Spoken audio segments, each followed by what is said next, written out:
오늘은 이제 사무엘하 11장 14절부터 27절까지 하나님 말씀 전하겠습니다. 이제 서서히 그 수요 예배랑 겹치는군요. 이제 겹치는 부분들이 쭉 나오고, 근데 아마 새벽 예배가 이제 훨씬 빨리 지나가겠죠. 매일마다. 그리고 많은 절을 설명하니까 이제 우리야를 몇 차례에 걸쳐서 자기 아내 밧세바와 동침하기를 이렇게 계획을 잡았는데 결국 실패를 하게 되므로 이제 다윗은 우리야를 죽이려고 마음을 먹은 거죠.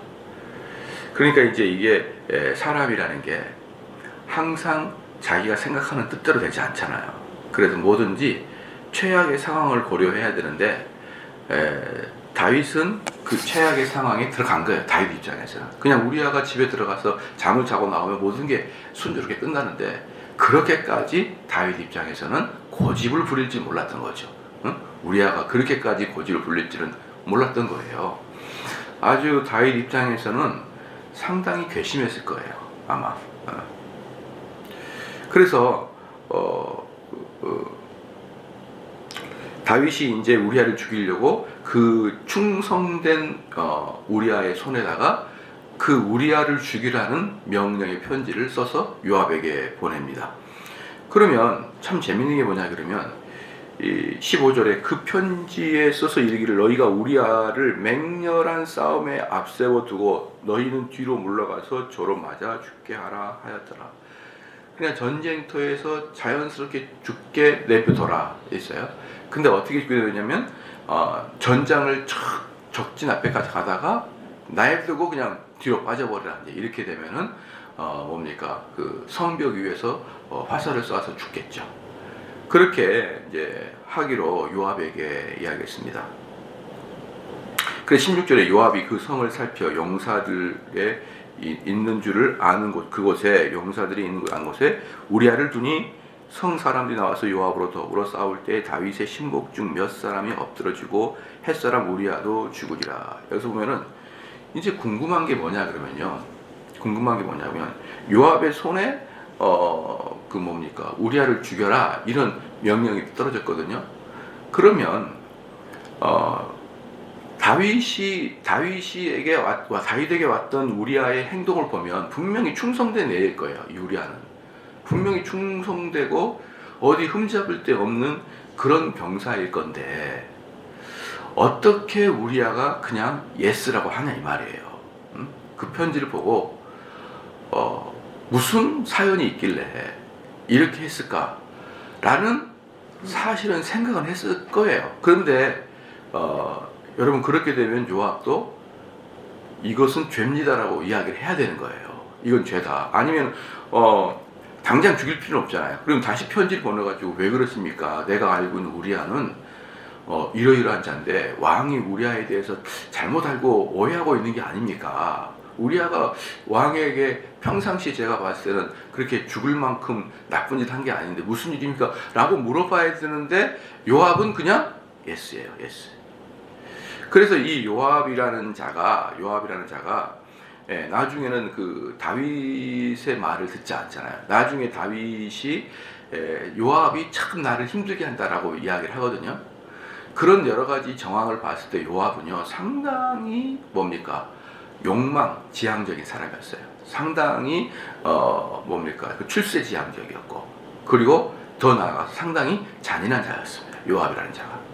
그렇기 때문에 장수가 됐는지, 훌륭한 장수가 됐는지 몰라도요, 나중에는 누구의 말도 잘 듣지 않고 그 난폭하기가 이을 데 없는 정도의 그런 사람이었기 때문에 이 우리아를 죽이라 이 말도 뭔 뜻이 있겠지. 그래서 죽여버리는 거예요, 그냥. 이 요압 장군 자체도 다윗보다 더 아주 사나운 자였다라고 우리는 추측해낼 수가 있어요. 그리고 자기 신복인데, 우리아가 자기 신복인데 뭐라고 했습니까? 우리아가 언약궤도 밖에 있고 언약궤도 그 전장터에 있고 나의 주인 요압도 있거늘. 그러니까 완전히 충성된 우리아를 다윗은 우리아하고 한 단계 떨어져 있죠. 같이 직속 부하가 아니죠. 그러나 요압은 바로 직속부하고 같이 생사고락을 같이 했던 그 부하를 그냥 편지 한 번에 가가지고 적지에다가 던져놓고 빠져버린다 이 말이죠.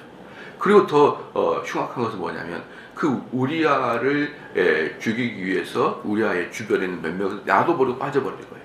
그러니까 사실은 다윗이 살인 교사를 하게 된 것이 우리아 하나가 아니라 그 우리아를 포함해서 몇 명의 사람들을 같이 죽이게 되는 그러한 일들이었던 것입니다. 그래서 18절에 요압이 보내어 전쟁의 모든 일을 다윗에게 고할세 그 사제에게 명하여 가로되 전쟁의 모든 일을 네가 왕께 고하기를 마친 후에 혹시 왕이 노하여 네게 말씀하기를 너가 어찌하여 성에 그처럼 가까이 가서 싸웠느냐 저희가 성 위에서 쏠 줄을 알지 못하였느냐. 그러니까 우리아의 마음속에도 뭡니까? 두려움이 좀 있었던 거죠. 왜 두려움이 있었냐 그러면 예상치 못하게 다른 사람도 죽었거든요. 그러면은 여기서 보니까 전쟁할 때 성 가까이가 싸웠다는 것이죠. 그건 전쟁 기법에 대해서 전혀 모르는 자들이 하는 무조건 성 가까이 싸우면은 여러분 손해죠. 그런데 성 가까이 싸우는데 그것도 전체 정군이 연합해서 싸운 게 아니라 어떤 특공대 애들이 가가지고 성 밑에 싸우다가 빠져버린 거예요. 그럼 왜 이렇게 전술에 없는 일을 했느냐라고 다윗이 추궁하거든. 응? 다윗이 추궁하거든. 왜? 그 당시에는 전술과 맞지 않는 엉뚱한 일을 해서 전쟁에 지면은 그 장수는 사형이에요. 사형.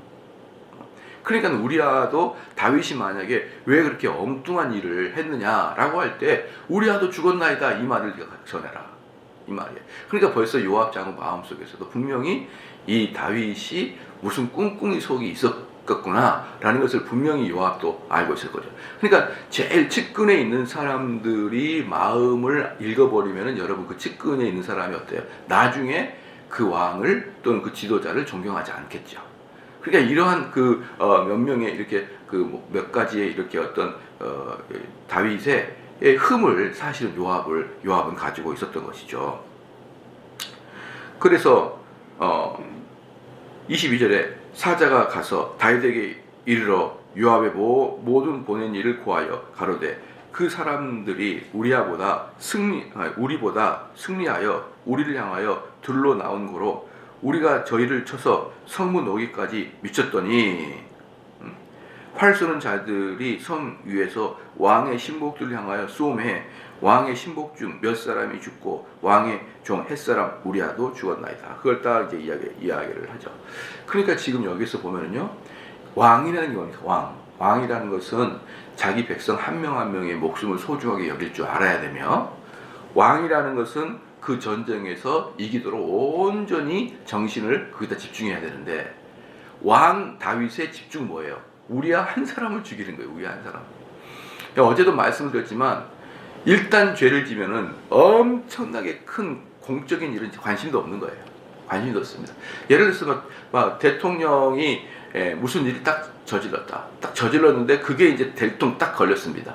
그러면 국정이고 뭐고, 장관 임명이고 뭐고, 북한과의 대화하면 아무 관심이 없어요. 그때부터는 왕의 직분에 대해서는 아무 관심이 없고 오직 그 죄를 덮을 것만을 찾고, 그 덮을 것만을 찾도록 많은 사람을 돌려가지고 그를 제거하려고 그러거나 그 입을 막으려고 그러거나, 이런 숫작으로 이제 왕의 머리는 그렇게 쭉 돌아갑니다. 어때요? 대단하죠. 대단합니다. 대단한 것이죠. 그 옛날에 어떤 그 목사님이 계셨는데 정말 훌륭하게 설교를 잘했던 목사님이거든요. 근데 그분이 죄를 좀 진 것 같아요. 무슨 죄인지는 정확하게 몰라요. 정확히 모르는데 그 죄를 진 것을 누가 아냐면 사모님이 알아요. 사모님이 아는데 매번마다 설교 시간에 그 표정이 니나 잘해라 그런 표정으로 항상 맨 앞에 앉아 있었다 그래요. 맨 앞에. 그 교회는 아주 급성장했었어요. 급성장했는데 어느 날 자살해 버렸어요. 어느 날 담임 목사님 자살해 버렸습니다. 그 충격이야, 충격. 여러분들 누군지 잘 모를지 몰라도 한참 막 부흥하고 있었고 미국에서 사역하다가 와가지고 한참 막 뜨겁게 막 사람들 사이에서 인터넷으로 설교가 회자가 되고 막 그런 와중에 갑자기 근데 이제 우리 개혁교회 목사님들 몇 명은 알았죠. 그분의 설교가 상당히 위험하다. 언뜻 보면 개혁주의예요. 언뜻 보면 개혁주의인데 자세히 보면은 하이퍼 칼빈주의였거든요. 하이퍼 칼빈주의는요, 모든 세상을 어떻게 바라보냐 그러면은 사실은 하나님의 뜻에 의해서 움직인다고 말하지만 하나님의 뜻에 움직인다고 말하는 걸 강조하다 보니까 뭘 말을 잘 안 합니까? 인간이 해야 될 부분을 잘 말 안 해요. 그러면은 인간이 도대체 있어야 될 이유가 뭐가? 하이퍼 칼빈주의는 우리 마음을 편안하게 해주지만 한편으로는 상당히 인간을 우울하게 만들기도 합니다. 우울증 걸리듯이. 그러면 내가 이 세상에 살아야 될 이유가 뭐야? 내가 이 세상에서 선을 행해야 될 이유가 뭐야? 다 하나님이 알아서 하시는데 이런 논리에 빠지게 되어 있어요. 자가당착으로. 그래서 하이퍼 칼빈주의를 주장하는 목사님이 성향 자체가 좀 밝으면은 우리는 이래도 저래도 살아 구원파처럼 이렇게 돼버리고 우울함에 빠지면은 우리가 뭘 삶이 있어 이렇게 하는데 그분의 설교가 위험 수위를 자꾸 도달하더라고요. 그 설교. 우울증이 듣는 순간 우울증이 우리에게는 보였어요. 그 부분에. 근데 어느 날 자살해 버렸어요. 근데 시발점이 뭐냐 그러면은 아내 한 명 때문에.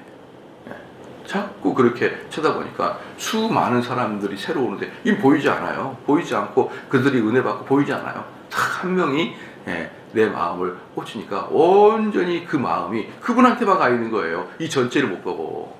그러니까 그냥 자살해가지고 아주 충격을 우리가 받았던 사건이 한 번 있었어요. 저분은 뭐였을까? 목사였나? 정말 성도였나? 이런 생각이 들 정도로 우리가 충격을 받았었는데 여러분 그게 그겁니다. 죄를 딱 하나 지면은 그 하나에 이미 나의 인격이 매몰되어 버려가지고요. 다른 것은 안 보이는 것이 바로 죄를 진 사람의 비참함의 모습이에요. 여러분 얼마나 비참합니까? 그러니까 이 세상에 죄를 짓지 않고 살아가는 사람만큼만 떵떵거리고 살아갈 사람이 어디 있겠냐 이 말이에요. 떵떵거리고 그 친구가 직업이 뭐고 학력이 뭐고 수입이 뭐고 별로 관심 없이 죄 짓지 않는 사람은 떵떵거릴 것이고 아무리 높은 고위 대작이라도 죄 딱 지면 아무 필요가 없어요. 그거 하나, 그 한 문제 때문에 결국 인생이 죽어가는 것입니다. 여러분 무섭죠? 마귀는 이런 놈이에요. 한 사람 탁 죄짓게 해가지고 죄지기 전에는 기분 좋게 막 해주는 거예요. 해주다가 탈칵 걸리면은 끝! 그날로. 그날로 끝입니다.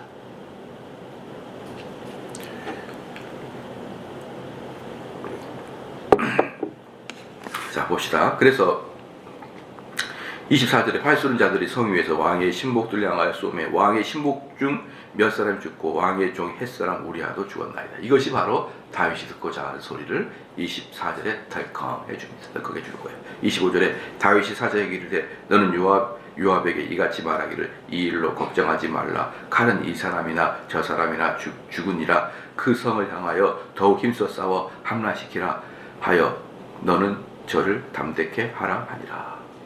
다윗은 그 불안한 마음을 쓸어내렸을 겁니다. 이제 모든 건 끝났다. 모든 건 마무리됐다. 아이고 이제 살았네 라고 안도의 한숨을 쉬는 것은 슬픔의 한숨의 시작인 거예요. 이 일로 인해서 어제도 제가 설교했지만 다윗이 어떻게 됐는지 여러분 눈을 뜨고 보기 어렵도록 다윗은 고난을 당합니다. 그때부터 다윗은 고난을 당해요. 26절에 우리아의 처가 그 남편 우리아의 죽었음을 듣고 호곡하니라. 이 호곡이 가짜인지 진짜인지는 모르겠어요. 가짜인지 진짜인지는 모르겠지만 어쨌든 밧세바의 이 호곡은 상당히 뭐라 그럴까요? 이율배반적이고 아주 뭐라 그럴까요? 옳지 않죠. 옳지 않아요. 그러니까 이 울음이 정말 슬퍼서 울을 수도 있어요. 그러나 이 우리아가 죽은 것은 밧세바의 역할이 컸잖아요. 그렇잖아요. 밧세바라는 여인이 다윗에게 거절한 것이 성경에 나와 있잖아요. 어제 제가 수요 예배 때 설교했을 때 암논이 다말에게 같이 동침하자고 요구할 때 다말은 거절했거든요. 오라버니 이스라엘에서 이런 것은 아니되옵니다. 그런데 밧세바는 다윗을 거절한 내용이 나오지 않습니다. 그래서 반은 다윗의 잘못, 반은 밧세바의 잘못이에요. 그런데 이제 그 사건 때문에 우리아가 죽게 되고, 여러분 우리아가 죽었다는 것이 밧세바에게는 우연의 일치로 보였을까요? 아니에요. 다윗이 작업했다는 느낌 다 들죠. 사람인데 우리아가 분명히 살아있으면은 자기를 돌로 칠 텐데, 그런데 다윗도 결국은 인기를 잃어버릴 텐데, 분명히 나는 다윗에게 밧세바 입장에서는 도움을 요청했고 다윗은 알았다, 내가 알아서 하겠다 이렇게 한 다음에 며칠 후에 죽었어요. 그러면 그것은 다윗의 작업이라는 것을 알죠. 그럼 다윗의 작업이면은 어때요? 밧세바도 반에 동조했던 거죠. 그렇기 때문에 이 울음소리는 사실 그야말로 어때요? 정말 배신자와 같은 그런 울음이었던 거죠. 그런 울음. 그래서요, 우리가 참 보면은 우리도 마찬가지잖아요. 겉으로는 정말 성실한 척하지만 속으로는 다른 생각을 품고 있는 경우가 얼마나 많습니까? 그런데 이 성경에서는 배신자들의 특징은 전부 다 그래요. 겉으로는 웃으면서 속으로는 배신을 일삼습니다. 정말 이게 이것처럼 마귀의 수법이 어디 있습니까? 이것처럼 27절에 그 장사를 마침에 다윗이 보내어 저를 궁으로 데려오니 저가 그 처가 되어 아들을 낳으니라. 다윗이 소위가 여호와의 보시기에 악하였더라. 그러니까 당장 그 다음날 우리아를 보내. 빠르면 빠를수록 좋죠. 왜? 그 임신 10개월을 마쳐야 되니까. 한 2개월만 늦어보십시오. 벌써 다 알죠. 2개월만 늦으면. 3개월 늦으면 다 알아요. 왜 이거밖에 안 되지? 이러면서 왜 10개월도 안 되는데 결혼했는데 이렇게 되지? 아니까 곧바로 해야 플러스 마이너스 10일이나 15일 정도 플러스 마이너스 할 수 있으니까. 그러니까 곧바로 들어오는 거예요. 그러면은 참 동네 사람이 뭐라 그럴까요? 아니 자기 남편 죽은 지가 언젠데 저 왕한테 시집, 아마 사람들이 수상해 여겼을걸요? 우리아가 죽자마자 시집 갔죠. 시집 가자마자 곧바로 임신했죠. 여러분도 어른 되면 다 알잖아요. 저것들 말이야 다 알잖아요. 그러면 분명히 밧세바도 예뻤을 것이고, 밧세바가 왕국에도 몇 번 왔다 갔다 했을 것이고, 자, 이런 것들을 알기 때문에 사람들은 다윗을 수상하게 여기고 있었을 거예요. 그러나 왕이니까 말을 못하지만, 이런 식으로 결국은 뭡니까? 사람들 사이에서 쭉 소문이 납니다. 소문이 나고, 여러분 특별히 그 궁전 있잖아요. 궁전이 있을 때 이런 성경학자도 있습니다. 어제 제가 설교를 했어요. 우리아가 어디서 잤다 그랬습니까? 그 궁의 수비병들에서 잔 거예요. 시위병들, 그 정문을 지키는 애들 있잖아요. 그런 내무관에서 잔 겁니다. 그래, 예루살렘 왕궁 밖에 나가지 아니하고 예루살렘 궁전 끝에 있는 수비병들, 거기서 잤을 때 분명히 이런 소리도 들었을 것이다 추측을 하는 신학자가 있어요. 뭐냐? 밧세바가 몇 차례 왕을 만나러 왔었다, 이런 이야기 들었을 것이다 이 말이에요. 왜냐? 그 성의 정문을 통하려면 누군지를 체크를 해야 되거든요. 궁에 들어오는 사람들은. 근데 밧세바가 왔었다. 왕을 만나러 왔었다. 자, 그것도 밤에, 비밀리에. 자, 이상하잖아요. 그렇기 때문에 사람들 사이에서도 좋은 꼼수가 있지 않느냐. 그리고 밧세바가 온 다음에, 그 다음에 우리아가 들어왔고, 우리아가 온 다음에 며칠 만에 우리아가 죽었다.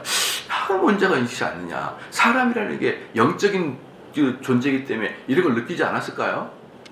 그렇기 때문에 다윗은 이제 완벽하게 모든 게 덮어졌다라고 생각할 수 있지만, 하나님도 못 속였고 자기 자신도 못 속였고 심지어 거기에 있는 수비대들도 속이기 어려웠을 거예요. 자, 모든 죄는 어떻습니까? 흔적을 남깁니다. 모든 죄는 단서를 남깁니다. 그래서 다윗은 결국은 분명히 이 사건을 통해서 병사들 사이에서도 어느 정도 알게 됐을 거예요. 만약에 예를 들어서 요압이 뭡니까? 전쟁을 딱 나간 다음에 한참 쉬고 있는데 야 빠져! 빠져! 이걸 큰 소리 하면 어떻게 됩니까? 빠져라고 큰 소리 하게 되면 앞에 우리아도 빠져요. 그 우리아하고 앞에 있는 못 빠지게 하려면 어때요? 좀 소리를 적게 해가지고 뒷사람은 뒷게서 나온다. 뭔가가 다 이상해요. 돌아보면 다 이상합니다. 그렇기 때문에 이렇게 작전을 짜서 죽였다는 흔적들을 군데군데 남기고 지금 우리아를 죽였던 거예요. 사랑하는 성도 여러분, 모든 죄는 흔적을 남겨요. 모든 죄는 흔적을 남깁니다. 절대로 그래서 경찰들이나 검찰들은 죄가 있다고 생각하면 무조건 뒤집으면 다 나와요. 그 뒤집으면 다 나옵니다. 흔적이 다 있어요, 어디든지. 그래서 그 수사권이라는 게 무서운 게 뭐냐면 누구든지 들어가서 파버리면 다 죄가 나오고 흔적이 나오니까 그 수사를 한다는 게 그렇게 두려운 거예요. 그러므로 정말 죄짓지 맙시다.